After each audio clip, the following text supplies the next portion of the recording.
Olá, você já viu um átomo? Uma vez que todas as coisas são feitas dele, sim.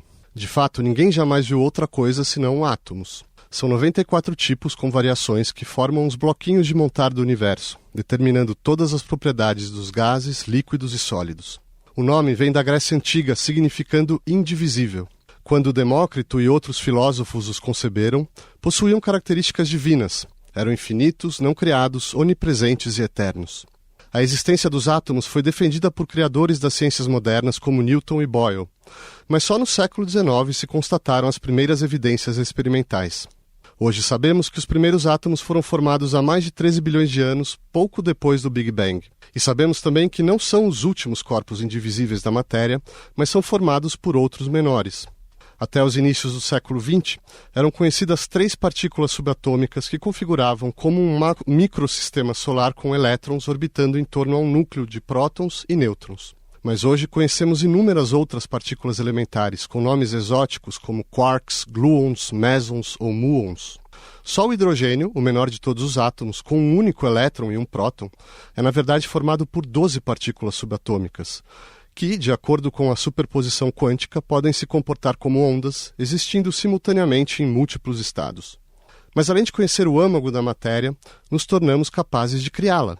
No início do século XIX, John Dalton, o pioneiro da teoria atômica moderna, afirmava que a criação ou destruição de partículas jamais estaria ao nosso alcance. Seria, disse ele, como tentar introduzir um novo planeta no sistema solar ou aniquilar algum existente. Hoje, porém, além dos 94 elementos naturais da tabela periódica, já foram sintetizados em laboratórios ou reatores nucleares outros 24, e espera-se produzir mais. Apesar disso, ainda em 1927, Ernest Rutherford foi enfático. Esperar uma fonte de energia da transformação dos átomos é papo furado. Mas enquanto os químicos coligavam as nuvens orbitais de elétrons para produzir novas moléculas, os físicos descobriram que era possível desintegrar ou fundir os núcleos atômicos como fazem o Sol e as estrelas, desencadeando quantidades explosivas de energia na Terra. Após Hiroshima e Nagasaki, Einstein declarou: "Se eu soubesse, teria me tornado relojoeiro." Mas tudo somado, a física atômica salvou muito mais vidas do que destruiu, possibilitando a criação dos raios-x, ressonâncias magnéticas, tomografias, lasers e radioterapias amplamente empregados pela medicina, além de energia e combustíveis nucleares, nanotecnologia, materiais sintéticos e outros prodígios utilizados rotineiramente em nossa indústria. Para discutir as propriedades dos átomos e aplicações da teoria atômica, convidamos Alexandre Haile Rocha, professor do Instituto de Física Teórica da Universidade Estadual Paulista e especialista em estrutura eletrônica e propriedades elétricas da superfície, Marcelo Pires, professor da Universidade Federal do ABC, especialista em física da matéria condensada e condensados de Bose-Einstein, e Marcelo Yamashita, professor do Instituto de Física Teórica, especialista em física quântica de poucos corpos. Marcelo Pires, você pode nos introduzir historicamente quando começa essa concepção dos átomos? Eu falei da Grécia Antiga, mas a gente sabe que na Índia também tem algo, mas qual era a ideia, o que estava encapsulado ali, qual era a proposta inicial da ideia dessas micropartículas? A ideia começa com Demócrito, mas Demócrito não tem uma base científica, não tem um método científico para mostrar de fato que a matéria era composta de átomos.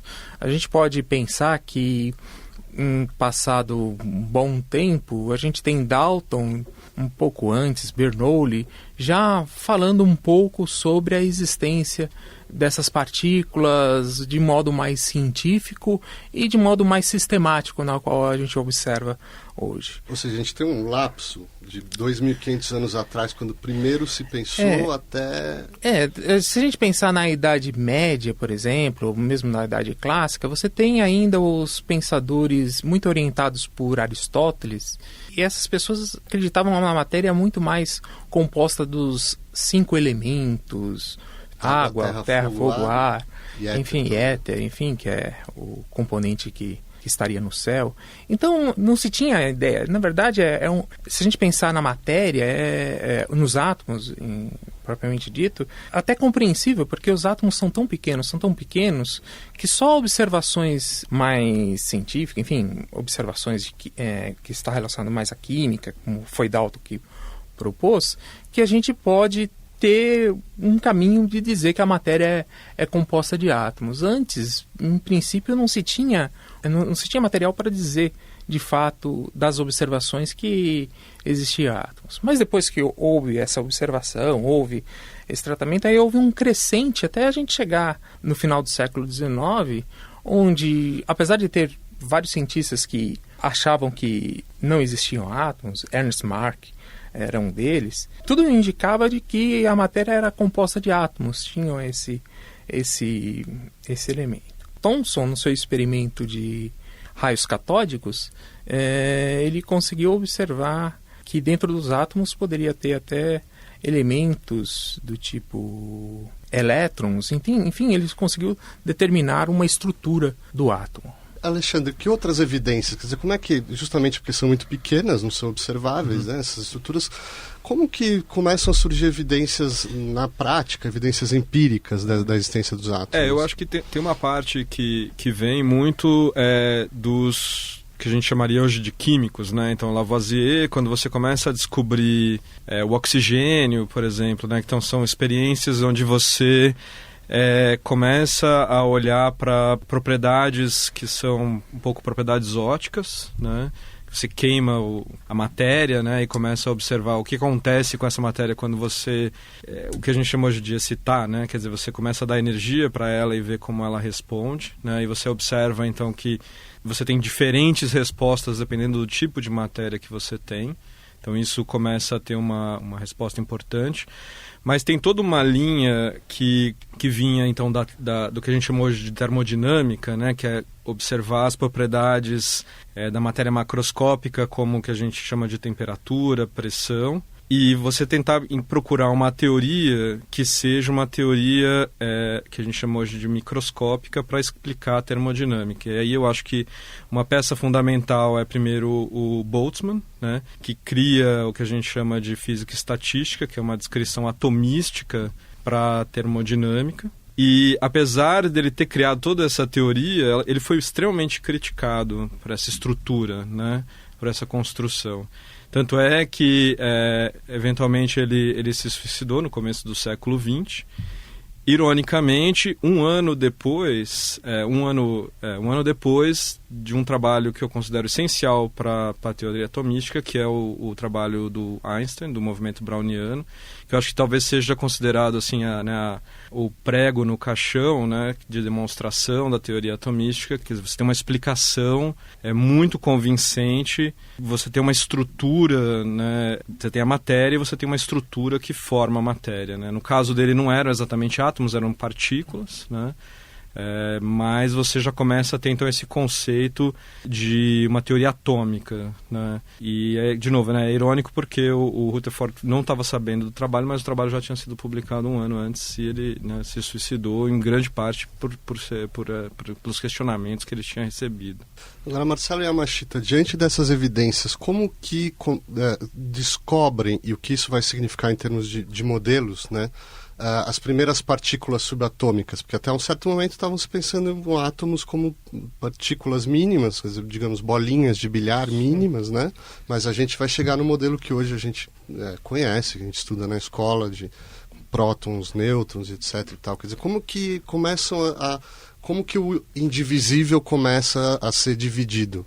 O questionamento de qual que é a menor estrutura constituinte da matéria visível no dia a dia, eu acho que é um questionamento natural de todo ser humano, né? Toda criança começa se questionando: se eu começar a picar o papel, qual será o menor pedaço que talvez eu consiga picar? Talvez esse seja um questionamento natural que talvez os gregos mesmo, Demócrito, Leucipo, tenham se feito e talvez tenham organizado melhor as ideias e criado o conceito do átomo, né?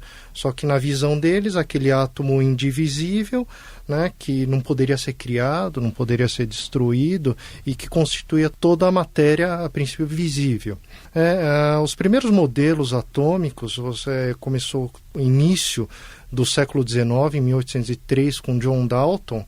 A ideia dele é que os átomos, na verdade, os constituintes da matéria, eram bolas de bilhar. Então, bolas de bilhar indestrutíveis, maciças, impenetráveis e sem carga elétrica. Então, não tinha carga elétrica o modelo de Dalton. né? Um aperfeiçoamento desse modelo de Dalton, como o Marcelo já citou, só uma curiosidade, Dalton também deu origem ao termo que hoje é conhecido como uma deficiência de visão de cores, o daltonismo. É ele? É ele. Eu sou daltônico. Né? Então, na verdade, ele era daltônico também. Ele conduziu diversos experimentos na linha de entender essa deficiência na visão das cores. Né? Ele tinha deficiência do verde e vermelho, que é a minha deficiência também. Então, o termo daltonismo é proveniente do nome dele. Então, a ideia da carga elétrica veio, como o meu xará comentou, de experiência com tubos de raio catódico, com Thomson. Né? Isso aí quase 100 anos depois. Né? Thomson fez em 1897, ele viu que, na verdade, não era uma bolinha maciça e sem cargas, né? A constituição de átomos. Né? Então ele fez experiência dentro de uma ampola de vidro, com essa experiência nesse chamado tubos de raios catódicos, e visualizou que o átomo, de fato, possuía partículas carregadas negativamente, né? Então, os elétrons. Então, o modelo de Thomson é um modelo que ficou conhecido como pudim de passas, que era um pudim com as passas fariam o papel dos elétrons distribuídos uniformemente na matéria, né? Eu falo, no Brasil ninguém acho que nunca viu um pudim de passas aqui, que a gente não tem pudim de passas. Então, a gente não tem.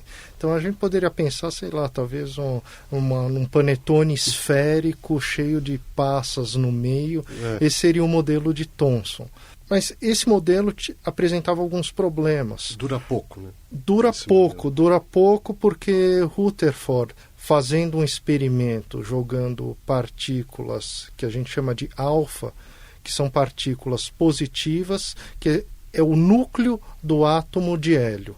Né? Então, são 2 prótons e 2 nêutrons jogados sobre uma lâmina de ouro. Ele observou que tinha algumas partículas alfas que sofriam grandes desvios. Né? Então, na verdade, o modelo de Thomson de ser uma matéria com elétrons distribuídos uniformemente não se encaixava muito nessa observação dele. Né? Então, ele constitui um modelo que é chamado de modelo planetário, que é aquele carga positiva no centro, o núcleo, né, com uma eletrosfera, com os elétrons distribuídos em órbitas ao redor do núcleo. Só que esse modelo também apresenta um problema, porque cargas elétricas aceleradas irradiam, né, elas emitem radiação e elas perdem energia. Né? Então, o que acontece? Algo girando ao redor do núcleo perderia energia. Perdendo energia, a tendência seria essa órbita e cada vez diminuindo o seu raio. Exato, ele iria até colapsar no núcleo. Né? E por que não acontece isso? Por que não acontece isso? Aí entra o Bohr na jogada. Né? O Bohr entra na jogada e o Bohr, conhecendo os trabalhos de Planck, de quantização da energia, ele fala assim, não, a partícula carregada, no caso o elétron, ela não irradia em qualquer energia, ela irradia em energias que são quantizadas. Né? Então, se o elétron está em uma determinada órbita, ele não está irradiando, ele não está perdendo energia de maneira contínua. Né? Que outras contribuições, Marcelo Pires, a mecânica quântica vai trazer para esse modelo? Porque se ficasse no modelo do Rutherford, para a gente seria muito bom, porque é muito fácil de visualizar. Né? De fato, é um modelo planetário, a gente consegue enxergar as bolinhas. Tudo bem que o átomo não é mais uma bolinha, mas seriam bolinhas que formariam um núcleo e outras bolinhas girando, mas a gente já viu que isso é, no mínimo, insuficiente, né? O que a mecânica quântica vai trazer para esse modelo? Então, é interessante porque a gente pensa na mecânica quântica de Bohr, mas é uma mecânica quântica meio clássico, porque ainda a gente tem a ideia de que o elétron vai fazer uma órbita. Uhum. Quando a gente está tratando uma mecânica quântica, o que foi desenvolvido a partir de Schrödinger, Heisenberg, entre outros, a gente tem agora um objeto, que seria o elétron, que ele não seria de fato uma partícula. dependendo do experimento, você observaria o comportamento dele como uma partícula, mas em outro, você poderia também ter a característica dele de uma onda. E uma onda, que seria uma onda de elétron dentro do átomo. A ideia aqui é que a gente teria o que nós chamamos de onda estacionária. A onda estacionária, se a gente pegar um violão e tocar uma corda desse violão, a gente vai observar que a corda ela vai começar a oscilar num modo de oscilação que a gente fala, que seria o estado estacionário, na qual a gente vai observar que a gente vai ter um ventre, uma montanha ali no meio oscilando.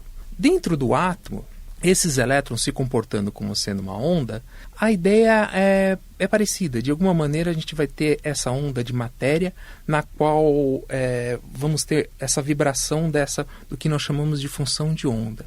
Bom, esse é o estado estacionário que estaria ali direto. Mas a coisa interessante nessa história toda é que na mecânica quântica, quando a gente faz a previsão desse estado quântico, a gente tem uma relação muito tênue entre o estado quântico, a energia e a frequência de oscilação.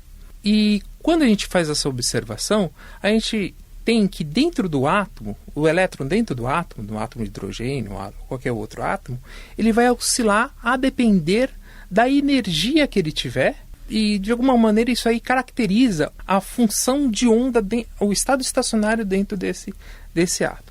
Claro, aí a gente vai falar, não, mas o que vem a ser? Tem uma propriedade determinada por Max Bohr, que ele vai falar o seguinte, que se a gente fazer uma relação dessa função de onda com o que a gente observa, que é o elétron, o que a gente tem é que essa função de onda vai dar a probabilidade de encontrar esse elétron em torno desse átomo. Bom, resumindo assim, o que nós temos? De algum modo, a gente tem uma figura de como está a distribuição espacial desse elétron e, de alguma maneira, a gente tem ideia de qual é a energia que está o elétron dentro desse átomo. E as observações que a gente faz no laboratório é tão somente a energia de excitação ou desexcitação refletida na luz que sai do átomo ou que, de alguma maneira, o átomo absorve. E o interessante e a coisa fantástica é que esse modelo, que é puramente matemático, tem uma precisão muito grande com o que se é observado no laboratório, indicando, de fato, de que, apesar de a gente não ter, vamos dizer assim, um conhecimento preciso da órbita ou coisa do tipo do átomo, a gente tem um modelo que pode nos trazer informação de como ele é. Seria uma abstração muito interessante da própria humanidade.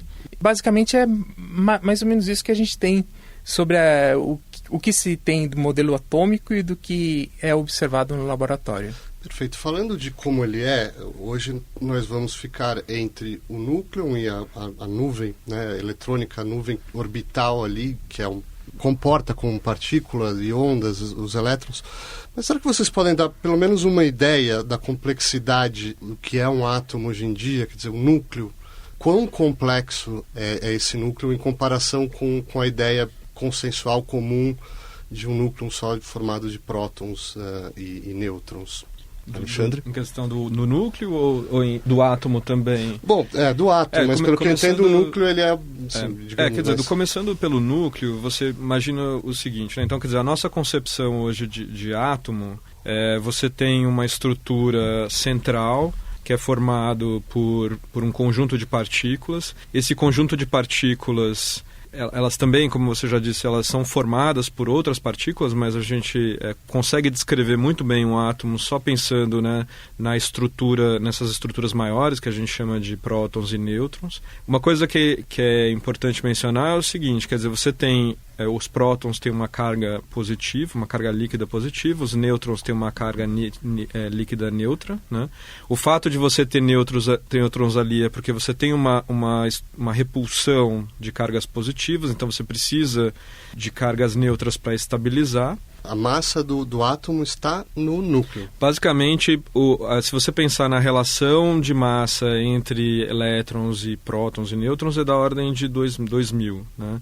Então, do ponto de vista de um átomo, praticamente toda a massa dele está concentrada no núcleo. E é mais interessante ainda, né? Tanto é que, por exemplo, cada átomo, o que a gente chama de átomo hoje, como que a gente distingue um átomo do outro, é dado pelo número de prótons que cada átomo tem. Então, o que diferencia um átomo de carbono de um átomo de oxigênio é basicamente o seu número de prótons, né?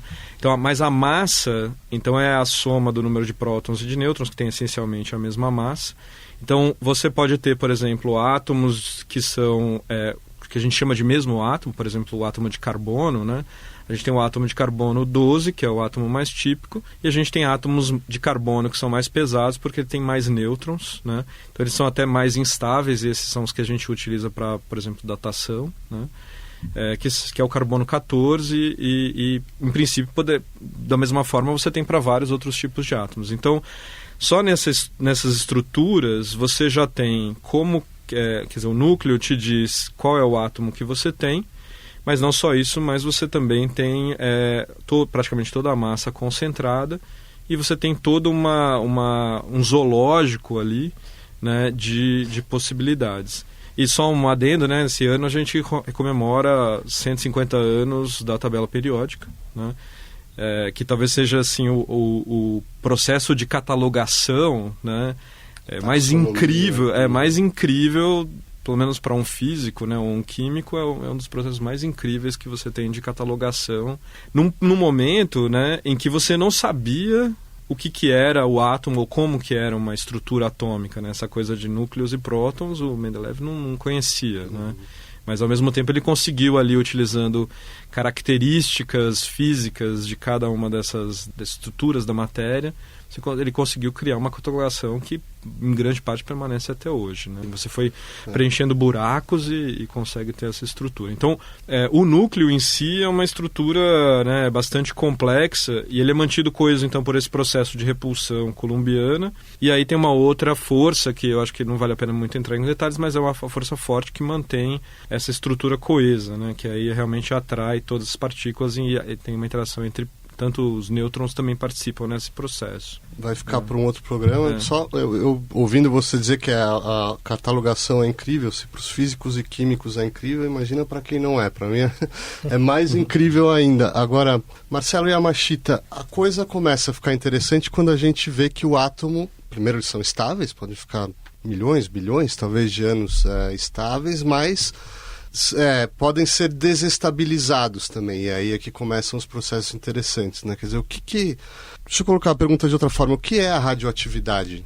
Então, a radioatividade, no caso, a gente já está talvez fugindo um pouco do assunto átomo, né? Porque, na verdade, o átomo é o núcleo mais os elétrons que estão em volta. Então, quando você pensa na radioatividade em si, você está pensando na desintegração dos núcleos desses átomos, né? Então, você tem o que você chamado de isótopos radioativos.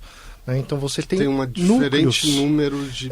Isótopos são elementos que possuem o mesmo número de prótons. Né? Então, eles podem variar de acordo com a sua massa. Né? Então, na natureza, você tem, por exemplo, o carbono, né? O carbono que a gente conhece, que forma grande parte das coisas do cotidiano, armação de óculos, um monte de coisa, e isso aí não vai decair, o que a gente fala, né? É um elemento na natureza que a gente chama de estável, né? Só que tem alguns elementos que possuem o mesmo número de prótons, mas diferente número de massas, ou seja, diferem na quantidade de nêutrons que possui o núcleo, que não são estáveis, né? E é o responsável por essa radioatividade é o que o Alexandre estava comentando, que é a força fraca, né? Essa é a responsável pelo aparecimento da radioatividade. E tem alguns núcleos que simplesmente eles não são estáveis, eles estão ocupando um nível de energia que não é o nível de energia que a gente chama do estado fundamental. E eles podem decair emitindo uma partícula alfa, por exemplo, núcleo de hélio 4, pode emitir radiação gama, pode emitir pósitron, pode emitir elétrons, e eles decaem. Eles têm um tempo de vida, que a gente chama de tempo de meia-vida, que é o tempo a partir do qual metade da massa, por exemplo, de um elemento, ele decai. Né? Ele decai para um núcleo estável.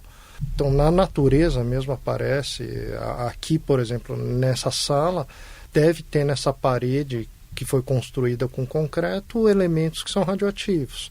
Né? Se você pegar um detector aqui, por exemplo, você vai medir um isótopo do potássio, por exemplo, um potássio de massa 40, que emite radiação gama. Então, se você puser um contador aqui, você vai detectar uma radioatividade natural. E essa radioatividade exatamente proveniente desses núcleos que não são estáveis. Marcelo, banana é um exemplo. Alexandre. É só porque o potássio a banana é um material radioativo, né? Ela emite radiação naturalmente, ela tem uma grande quantidade de potássio, então ela naturalmente tem uma pequena quantidade desse potássio dela, é uma quantidade radioativa. Então até você está fazendo seu experimento, é melhor não ficar com um cacho de banana, que você vai medir um pico na energia do que emite o potássio 40. Marcelo Pires, a gente pode falar sobre estados da matéria? Quer dizer, quais seriam os estados primordiais e quais seriam as forças envolvidas em nível atômico para a alteração desses estados? Sim. Não, então, quando a gente trata do átomo, aí o átomo em si, aí a gente tem uma variedade. A gente tem átomos neutros, átomos que tem mais um elétron, menos um elétron, enfim. E aí há a formação de moléculas, e nessa formação de moléculas há as interações intermoleculares, ou mesmo interatômicas. E essas interações interatômicas e intermoleculares podem definir o que nós vemos quase tudo aqui nessa sala, ou coisa do tipo, a depender das condições termodinâmicas, principalmente de pressão e temperatura.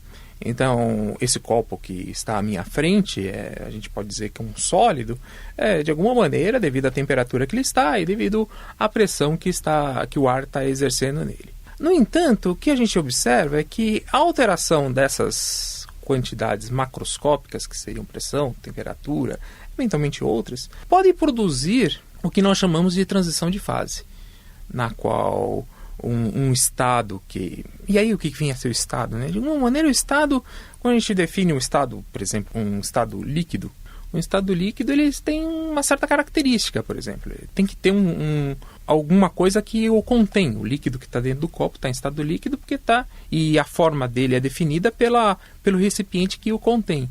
Já um estado sólido se espera que ele tenha uma forma sólida, não precisa ter... E assim por diante. Então, tem característica para determinar o estado da matéria aqui. E essas características podem ser traduzidas na física em quantidades físicas. Por exemplo, da água, a gente pode analisar a densidade. E aí, a partir da densidade, a gente pode dizer se... mais da densidade das condições de temperatura e pressão, pode dizer se a água está líquida, está sólida ou está gasosa. A transição de fase ocorre justamente quando a gente pega esse parâmetro termodinâmico externo e altera de tal maneira que a gente observa uma transição do estado líquido para o estado sólido, por exemplo. E a gente vai observar, por exemplo, na densidade dessa água, uma mudança. E essa mudança, enfim, pode ocorrer de uma maneira tranquila, sim, pode sair da característica do estado líquido para o estado sólido de maneira abrupta ou de maneira suave. E aí a gente fala de transição de primeira e segunda ordem. Essas transições fazem parte do nosso dia a dia e é muito importante, por exemplo, para a produção de energia, enfim, as aplicações dessas transições de fase é muito interessante. De um tempo para cá, houve muitas descobertas de outras transições. Por exemplo, na década, se eu não me engano, posso estar equivocado, mas na década de 60, houve justamente, eles conseguiram ver como que se dá a transição do gás, por exemplo, para o plasma, que seria a componente principal das estrelas, por exemplo. Então, quando a gente vê o Sol ali, é um gás de plasma. E o plasma é um outro estado, não é nem líquido, nem sólido, nem gasoso. Porque ele tem uma outra característica que você não pode dizer, que foge das descrições do que vem a ser um líquido, que foge de dizer das condições de ser um sólido e das condições do que vem a ser um gás. E aí a gente observa que dentro dele a formação de correntes, de cargas positivas, cargas negativas, enfim. E tem toda uma teoria física realmente bastante complexa para descrever esse tipo de gás. O material que eu estudo é uma transição de fase de um comportamento bastante peculiar da matéria, porque como nós falamos desse comportamento de onda, o que a gente observa é que em certas condições de temperatura, quando está muito baixo, você observa o que nós chamamos de condensação de partículas bosônicas. Em princípio, os átomos a gente pode classificar eles como sendo bósons e férmions, e os bósons têm como características de ter um momento angular intrínseco, é um linguajar meio esquisito, mas é o que se fala, a gente diz que é inteiro. E aí essa característica desse material permite a gente violar uma das coisas que a gente vê em química, que é colocar o elétron cada um em cada camada. Ali é porque o elétron é um férmion, então você não pode ter 2 elétrons ou mais que 2 elétrons numa mesma camada. Por isso que a gente tem que preencher camada naquelas aulas de química. Já quando a gente está tratando da partícula, o átomo como sendo um bóson, não tem esse problema. Então, em princípio, eles podem estar tudo no mesmo estado quântico. E é interessante no mesmo estado quântico que os fenômenos quânticos são muito tênues porque as energias são baixas. Mas quando você tem um estado quântico ele pode ser macroscopicamente populado, você consegue amplificar o fenômeno quântico desse objeto. E aí é interessante falar sobre isso, porque na transição que eu estudo desde 96, o que a gente observa é que é possível a gente abaixar a temperatura, e hoje a gente tem essa tecnologia para isso, de tal maneira que a gente consiga que todos os átomos estejam no mesmo estado quântico. E aí os fenômenos quânticos daquele estado, eles são amplificados. E amplificados em que ordem? Bom, se a gente pensar num mol, seria 10 a 23, enfim, geralmente é 10 a 10. É um número enorme e a gente consegue identificar coisas da mecânica quântica no material que outrora não conseguia. E esse material ele é totalmente distinto do usual, do gás, tal, e apresenta outras propriedades como por exemplo a ausência de viscosidade. Alexandre, você pode dar uma ideia já das consequências disso que o Marcelo falou para a engenharia de materiais? O que isso, já algumas consequências práticas a gente pode pensar? Então, assim, se você for pensar, eu acho que uma coisa que é interessante notar aqui é o seguinte, quer dizer, mesmo quando a gente pensa nos 3 estados que a gente tipicamente, né, vê no nosso dia a dia, que são sólido, líquido e gasoso, mas aí você tem também os condensados de Bose-Einstein e o plasma, é o como que em todos esses casos o átomo tem uma coisa fundamental, né? Porque a gente olha do ponto de vista, então, só pegando a questão do líquido e do sólido, né, do gás, a gente pensa assim, eu consigo então ver um objeto e eu consigo então saber se ele está no estado sólido ou no estado líquido, né? Mas, na verdade, se a gente pensar do ponto de vista atômico, a gente pode pensar assim, tudo bem, tudo é formado por átomos, o que diferencia um líquido de um sólido? Exato, né? No nível atômico. No nível atômico. E daí a gente entra numa nomenclatura que a gente chama de ordem local, né? Então a gente pode imaginar o seguinte, num gás, os átomos estão se movendo de maneira completamente aleatória, né? Então, se a gente pudesse sentar num átomozinho e olhar em volta, a gente ia olhar para todas as direções e para qualquer distância que eu olhasse, ele já não sabe mais onde ele está. No caso de um líquido, o que acontece é que a gente tem uma ordem de curto alcance. Então significa que um átomo, se ele olhar só os vizinhos dele, parece que existe uma certa ordenação, né?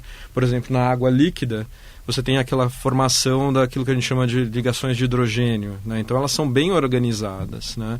Então você consegue ver que no primeiro vizinho dele, né, uma molécula de água no seu primeiro vizinho, é bem organizadinho, né? Conforme você começa a olhar mais longe, daí também você perde essa informação.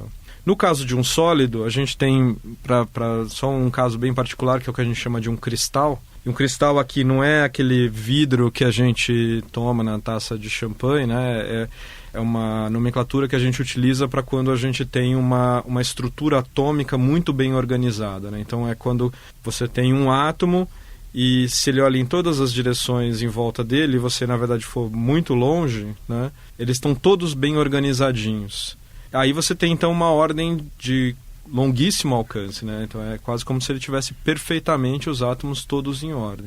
Então é isso que, de certa forma, diferencia essas três estruturas. E se você for, então, para o plasma, o que acontece é que você agora tem uma situação na qual os elétrons, você tem tanta energia, quer dizer, uma temperatura tão alta, é por isso que você tem isso tipicamente numa estrela, que você desligou os elétrons do resto do núcleo, né? Então você tem como se fosse uma sopa de coisas ali, e talvez até você volte para uma coisa que seja mais parecida com o modelo do Dalton, né? Que é uma sopa de núcleo e mais partículas. O interessante é também pensar em termos de baixas temperaturas, como o Marcelo estava comentando, como é que você faz para resfriar um gás, por exemplo, de átomos a uma temperatura da ordem de nanokelvin, por exemplo. Né? Como é que você faz isso? Você põe na geladeira? Só a geladeira não vai chegar a uma temperatura tão baixa assim, né? Então você tem que pensar que, na verdade, a temperatura está, de certa maneira, associada à agitação dos átomos no seu gás, na sua nuvem. Então você pensa, resfriar esse gás, essa nuvem de átomos, é, na verdade, diminuir a agitação dos átomos. Né? E como é que você faz isso? Isso você faz utilizando lasers. Né? O laser, você coloca, na verdade, 3 pares de lasers, né? Na direção XYZ, né? Para reduzir o movimento do átomo em cada uma das direções. Né? Isso é muito interessante porque, na verdade, isso está envolvido um conceito que é no caso do efeito Doppler. Né? Efeito Doppler é uma coisa que todo mundo aprende no ensino médio, né? Ou deveria aprender. E é simplesmente quando você se aproxima de uma fonte sonora, por exemplo, uma ambulância, o que você vê é um som mais agudo, uma frequência maior. Né? E quando você se afasta, você vê uma frequência menor, você enxerga uma frequência menor. A mesma coisa acontece com o átomo. Quando ele se aproxima do laser, ele está vendo uma frequência maior desse laser. A consequência dele enxergar essa frequência maior é ele ser empurrado para trás. Só que atrás tem outro laser também. E aí ele está se aproximando de outro laser. Esse outro laser também vai empurrar ele de volta. E assim ele vai freando. Né? Tem também um campo magnético associado a isso, um campo magnético assimétrico, né? Que também está atuando, de certa maneira, nos estados que a gente chama de estados hiperfinos desse átomo, e também ajuda a diminuir essa agitação das dos átomos.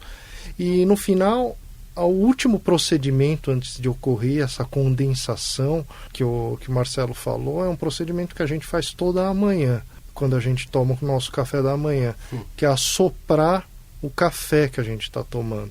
Então, quando a gente assopra o café, na verdade, a gente chama resfriamento evaporativo, a gente está simplesmente retirando de lá os átomos que possuem uma temperatura maior.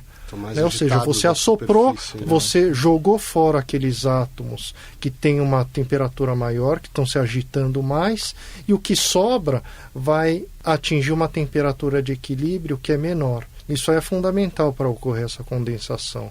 E esse condensado é interessante, que essas baixas temperaturas acontece, o que o Marcelo também comentou, esse efeito de ondulatório dos átomos é meio que amplificado. Né? Então, acontece que os diversos átomos da nuvem atômica, eles começam a se superpor. Né? Essencialmente, um átomo já não sabe se ele é ele mesmo ou ele está superposto ao outro. E o que acontece é que você acaba criando um átomo gordão, um átomo grande. E com crise de identidade. Com crise de identidade, sim, porque ele não sabe se é ele ou ele é o outro. Né? Então, na verdade, é quase que um átomo macroscópico que você tem se comportando de uma única maneira, né? Um comportamento coletivo. Marcelo Pires? Só falando um pouquinho da aplicação desse átomo gordão, desse átomo que tem... É interessante porque como os fenômenos quânticos foram amplificados, essa questão um dos fenômenos quânticos interessantes é a interferência. E essa interferência, hoje a comunidade científica está se voltando a construir o que nós chamamos de informação quântica ou computação quântica. Você quer, de alguma maneira, você produzir um computador na qual a lógica não é mais o que nós temos de bits, que é 0 e 1, e eventualmente esse 0 e 1 guarda informação, faz um monte de coisa, mas é uma lógica em que vai envolver, não 0 e 1, mas vai envolver o que nós chamamos de quantum bits, que seria justamente uma unidade formada justamente por esse átomo gordão que tem características quânticas exacerbadas. E é interessante porque os processos de mudança de transformação nesses qubits, eles se dão de tal maneira que aceleram, ou melhor dizendo, fazem com que as operações fiquem otimizadas, ao ponto de a esperança é que você tenha uma velocidade de processamento muito grande. Infelizmente, ou felizmente, essa é uma matéria ainda não chega a ser especulativa, porque a gente já vê até empresas trabalhando com quantum bits ou coisa do tipo. Mas se espera que daqui a uns 10, 15 anos, a gente, não digo que a gente vai ter apesar que a tecnologia avança, que a gente fica até com dedos de falar, de ser céticos, mas se espera que no futuro a gente consiga ter essa computação quântica que vai facilitar muito a nossa vida, pela velocidade de processamento das informações. Quero retornar a isso das aplicações, até porque a gente está chegando perto do fim, mas Marcelo Yamashita, você trabalha com sistemas com muitos e poucos átomos, né? Existe uma diferença de comportamento dos átomos, se eles estão em poucos ou estão em muitos? Qual é a importância desse tipo de pesquisa? Se você puder descrever um pouco. Eu trabalho, só falando brevemente da minha pesquisa, eu trabalho, na verdade, com poucos átomos, né? E o que é pouco, né? Pouco e muito pode ser subjetivo. A ideia de poucos é que eu estou olhando cada átomo individualmente, todas as interações com os outros participantes do processo que eu estou estudando, né? Então, estou olhando átomo por átomo, né? Só que até quanto eu consigo chegar? Até quanto o meu poder do computacional permite, né? Então, se eu tenho, por exemplo, um método para estudar que me permite, dentro das limitações tecnológicas de hoje, chegar a estudar 10 átomos, por exemplo, muito bem. Então, poucos para mim são 10 átomos. A partir do momento em que eu tenho que começar a fazer aproximações, e eu pego, por exemplo, um gás constituído de milhões de átomos, milhões de partículas, eu não vou conseguir olhar um por um, né? Simplesmente porque vai levar a idade do universo para eu fazer uma conta considerando partícula por partícula, né? Então, aí eu tenho que começar a usar outros métodos de aproximação. Por exemplo, considerar uma teoria que a gente chama de teoria de campo médio, por exemplo. Eu faço uma média sobre uma determinada região, ou estudo, por exemplo, outros métodos, teoria do funcional de densidade, que o Alexandre trabalha, né? Então, quando começo a usar aproximações e começo a ver os átomos não individualmente, mas como uma média de uma determinada região, aí é o que eu chamo de muitos. E aí é a parte que eu já não estudo, mas que eu quero começar a estudar, que é exatamente como faz para eu relacionar algum efeito de poucos com muitos corpos, por exemplo, esses observáveis, né, essas grandezas físicas que a gente mede em situações de termodinâmica, né, em gases ou líquidos. Uhum. Alexandre, podemos voltar para as consequências práticas? Como que tenho certeza que os exemplos são muitos, mas se a gente puder escolher alguns de como a teoria atômica está transformando na prática a nossa realidade, como que ela está influenciando o fazer tecnológico. Eu acho que um ponto, acho que talvez quer dizer, a mensagem que a gente tira de tudo aqui é que a teoria atômica, como a gente tem de hoje, quer dizer, o átomo moderno, ele é descrito pela mecânica quântica, né? Você precisa da mecânica quântica, uma coisa que a gente ainda não tinha mencionado, mas para a formação de uma molécula, né, você tem que ter mecânica quântica. Você só tem o hidrogênio, não basta você pensar que tem ali uma coisinha do tipo carga positiva com carga negativa e pensar de maneira clássica. Você não vai nunca ter uma molécula de hidrogênio ou moléculas mais complexas, né?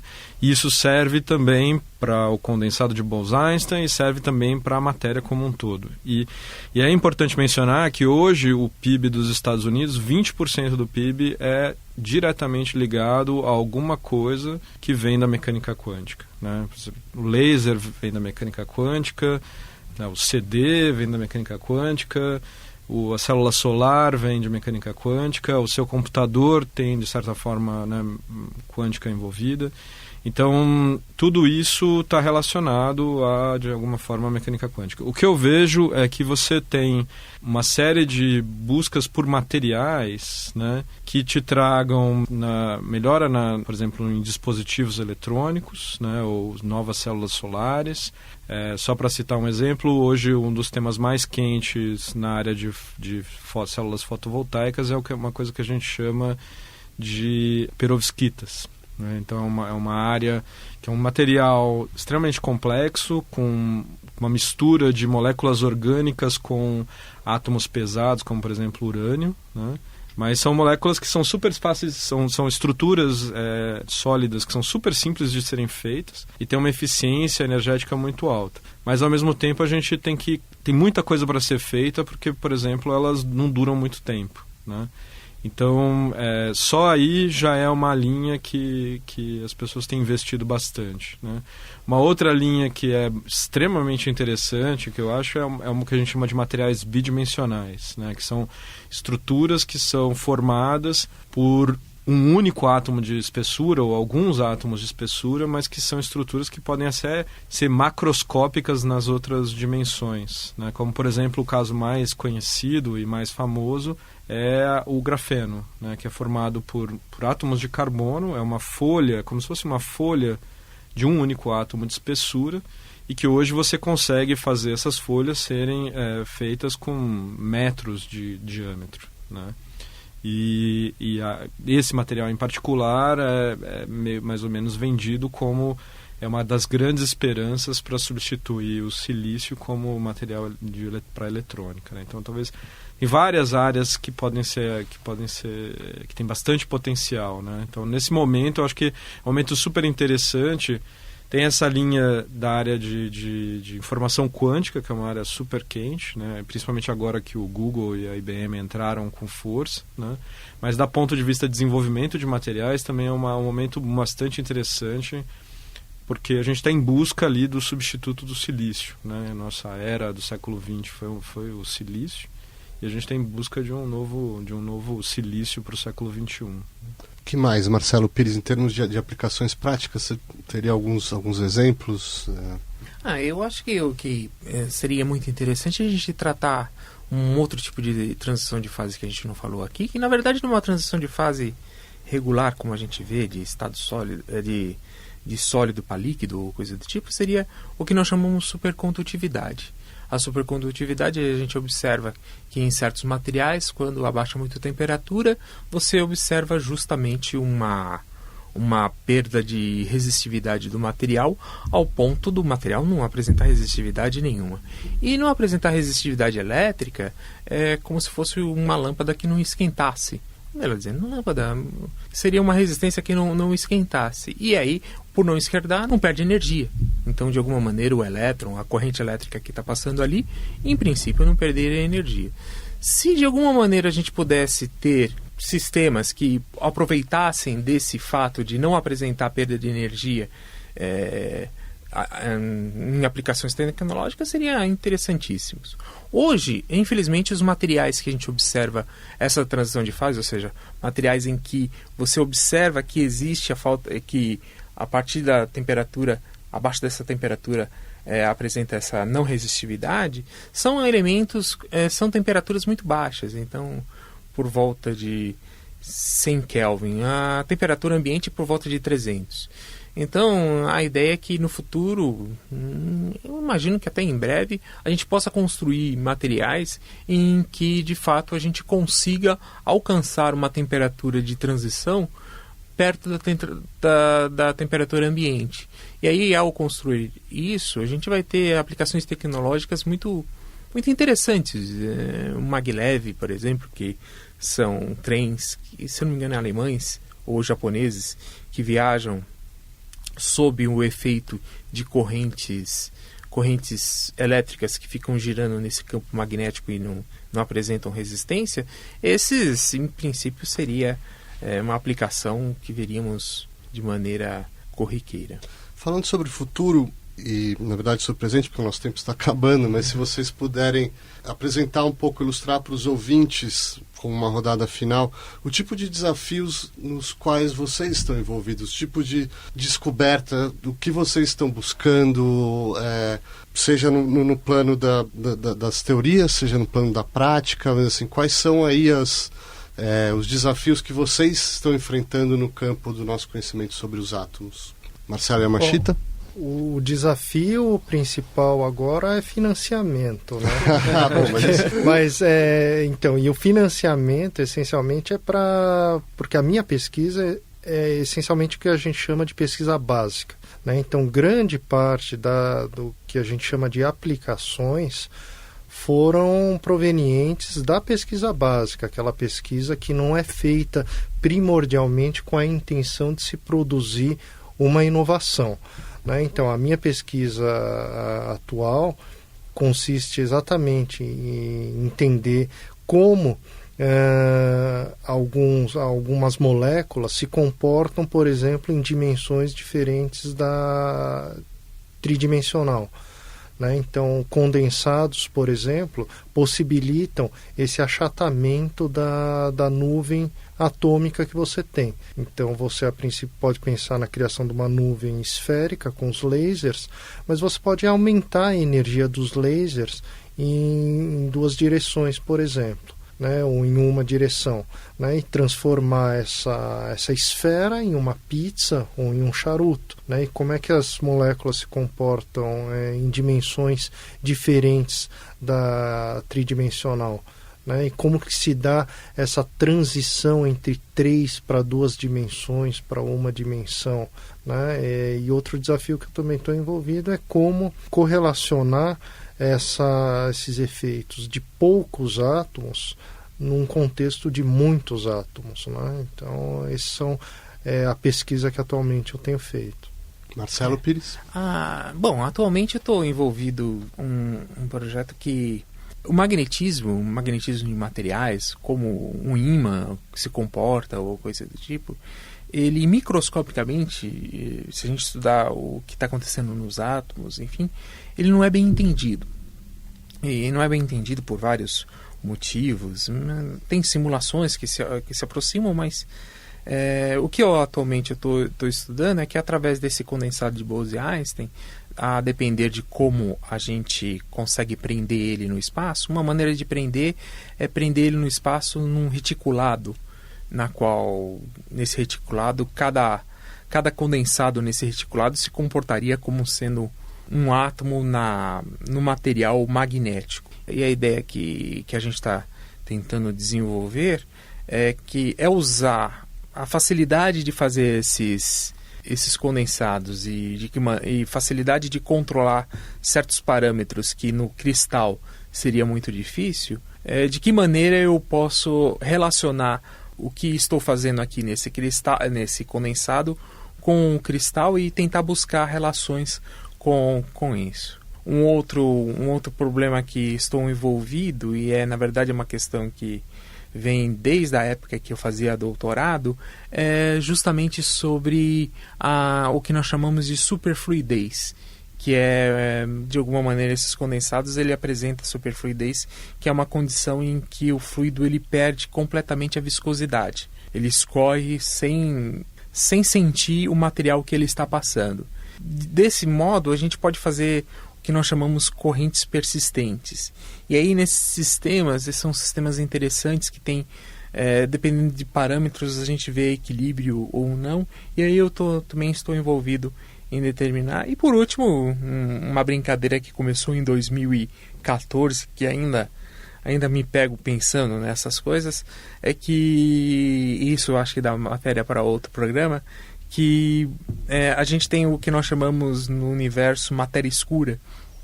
E essa matéria escura, há uma teoria em que considera que a matéria escura seja composta de partículas chamado WIMPs, é uma sigla em inglês, e esses WIMPs, por serem bósons, poderiam se comportar como um condensado de Bose-Einstein, e aí seria um átomo do tamanho da galáxia. Sim, né? É um delírio, mas, como diz um amigo meu, no papel aceita tudo, e é uma ideia, e a gente está pensando, mas provavelmente isso não vai seguir, mas é muito interessante a gente pensar. Quem sabe, né? Alexandre? Então, eu tenho alguns projetos que eu chamaria de básicos, né? Que também é algo mais ligado a tentar entender, do ponto de vista mais fundamental, a matéria. Em particular, a gente está interessado, por exemplo, em como que a radiação, no caso, se você jogar luz em cima de um material, como que esse material responde a diferentes tipos de radiação, seja ela raio-x ou luz na região do visível. Isso tem interesse tanto do ponto de vista que isso permite a gente entender a estrutura da matéria, né? Hoje você utiliza raio-x em materiais, é uma forma de você entender como que esses materiais estão organizados, é assim que você obteve, por exemplo, a estrutura do DNA. Mas também como que a luz, como é que o material responde à luz, e isso está relacionado a algum dos meus interesses, que é a área de materiais fotovoltaicos, né? Que é para você então produzir novos materiais para células solares, né? Eu tenho também um interesse bastante grande em estudar diferentes estados da matéria interagindo. Então, no caso, eu sou físico, mas eu estou estudando agora uma área que a gente chama de eletroquímica, que é tipicamente você tem um material, um sólido, um metal, e você bota esse metal dentro de um líquido, e o que você quer fazer, por exemplo, é quebrar a água, né? Fazer eletrólise da água, porque você quer fazer energia, né? Então, obter hidrogênio a partir da quebra da água é uma das grandes ambições, né? E entender isso do ponto de vista atômico, essa interação entre um líquido, né, a água, e um sólido, o metal, é uma coisa que as pessoas ainda não entendem, né? Na verdade, a própria água é um material que ainda, por mais simples que pareça, é um material extremamente interessante e compreendido. Então, eu tenho bastante interesse nessa, que a gente chama de uma interface sólidos e líquidos, né? E, finalmente, eu tenho um projeto mais aplicado, que está um pouco associado com essa parte de interface sólidos e líquidos, que é algumas ideias de introduzir o que a gente chama de sequenciamento de DNA de terceira geração, que é a ideia de você tentar obter a estrutura, né, a estrutura de uma molécula de DNA, quer dizer, obter que são as basezinhas que estão formando um determinado pedaço do DNA, que a gente chama então de sequenciamento, porque essa é uma das grandes, talvez um dos grandes paradigmas da medicina, né? Quer dizer, você fazer a medicina baseado no indivíduo, né? Você faz o sequenciamento daquele indivíduo, né? E a partir daí eu tenho toda a informação, né, daquele indivíduo. Diminuir o custo desse processo, né, é uma das grandes barreiras. Hoje o custo é elevado para fazer para cada indivíduo, e o método atual, que a gente chama de Sange, é um método caro e muito complicado de fazer, para fazer isso em larga escala. Então, pensar em maneiras de fazer isso usando materiais. No nosso caso, a gente brinca um pouco com grafeno, mas você pode fazer com outros materiais. Mas a ideia é pensar nessa direção. Perfeito, então já fica aqui a proposta de nos encontrarmos daqui a um tempo para ver como andaram esses desafios, inclusive o de financiamento, Marcelo. Os ouvintes que estão nos ouvindo, que têm interesse em financiar. Mas eu agradeço realmente a presença de todos vocês, Alexandre Haile Rocha, Marcelo Yamashita, Marcelo Pires. Muito obrigado ao nosso ouvinte por ouvir, e até a nossa próxima edição.